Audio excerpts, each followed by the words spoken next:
சொன்னாலே நம்முடைய நரம்புகளில் நம்பிக்கையும் வீரமும் மின்னலாய் பாயும். கவிஞர்கள் காலம் கடந்து வாழ்பவர்கள் என்பது உண்மை. பாரதி போன்ற கவிஞனின் கருத்துக்கள் நம்முடைய மனதில் உலவ வேண்டியுள்ளது. பாரதி ஒரு மகா கவிஞன். தாய் தன் பிள்ளை இடத்தில் காட்டுவது, தாய் புலி பிள்ளை புலி இடத்தில் காட்டுவது, வைத்தியன் நோயாளி இடத்தில் காட்டுவது, இவையெல்லாம் அன்பு இல்லை, இயற்கை என்கிறார் பாரதி. பாரதி அன்பு கருணை என்றால் என்னவென்று இப்படி சொல்கிறான் பாருங்கள்.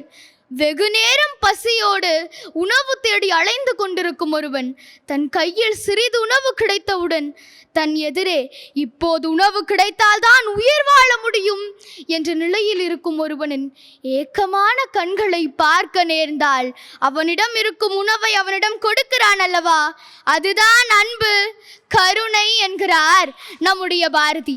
அன்பும் கருணையும் மட்டுமே இந்த நூற்றாண்டின் அத்தியாவசிய தேவையாக இருக்கிறது. இந்த நூற்றாண்டின் தேவையறிந்த அந்த மகா கவிஞன் மேடையில் பேசிய கடைசி தலைப்பு விசித்திரமானது. மனிதனுக்கு மரணமில்லை. ஆம், அதுதான் நம் பாரதி பேசிய கடைசி தலைப்பு.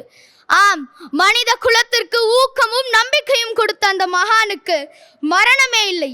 பாரதி நமக்கு எப்போதும் தேவைப்படுவார்.